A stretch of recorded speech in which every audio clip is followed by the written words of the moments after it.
ज्ञानवापी मामला कोर्ट में लंबित। वहीं दूसरी ओर मथुरा की शाही ईदगाह को लेकर विवाद खड़ा हो गया है।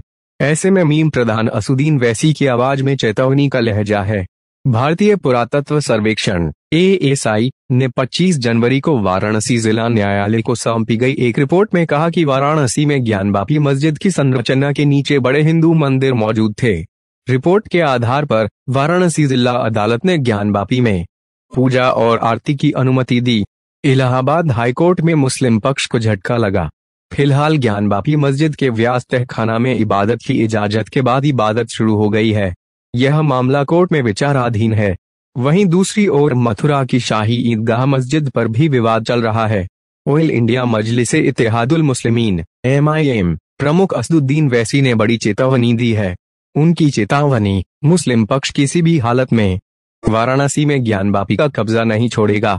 सोमवार को हैदराबाद के सांसद ने कहा, बहुत कुछ हुआ है, मैं किसी भी मस्जिद का कब्जा नहीं छोड़ूंगा। 1.5 साल पहले वाराणसी जिला न्यायालय ने अंजुमन इंतजामिया मस्जिद समिति की याचिका खारिज कर दी थी और ज्ञानवापी मस्जिद परिसर में पूजा करने की अनुमति मांगने वाले हिंदू पक्ष द्वारा दायर याचिका पर सुनवाई करने पर सहमति व्यक्त की थी।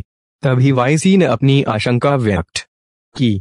उस समय यासी ने कहा था, वाराणसी का ज्ञानवापी मामला अयोध्या राम मंदिर बाबरी मस्जिद मामले की तरह ही नतीजे की ओर बढ़ रहा है। 31 जनवरी को वाराणसी जिला न्यायालय के न्यायाधीश अजय कुमार विश्वास ने हिंदू भक्तों को ज्ञानवापी के सीलबंद तहखाना में पूजा, आरती और पूजा चरण करने की अनुमति दी।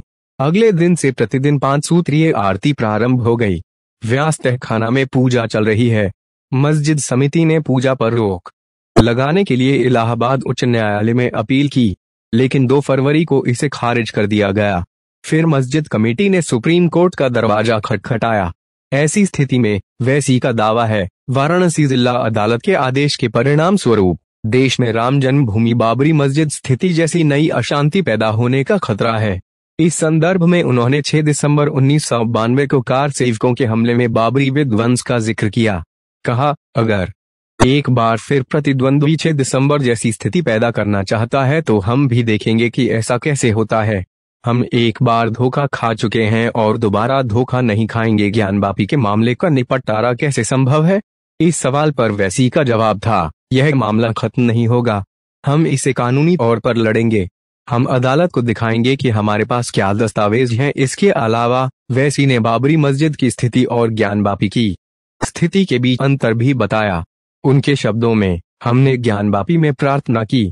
बाबरी मस्जिद मामले में तर्क यह था कि मुसलमान वहां प्रार्थना नहीं करते हैं, लेकिन यहां हम लगातार प्रार्थना कर रहे हैं। 1993 के बाद से यहां कोई पूजा नहीं की गई है। ज्ञानवापी मस्जिद के नीचे हिंदू संरचनाओं की खोज की रिपोर्टों पर प्रतिक्रिया देते हुए वाईसी ने टिप्पणी की, अगर हम राष्ट्रपति भवन की खुदाई शुरू करते हैं तो हमें कुछ न कुछ मिलना तय है।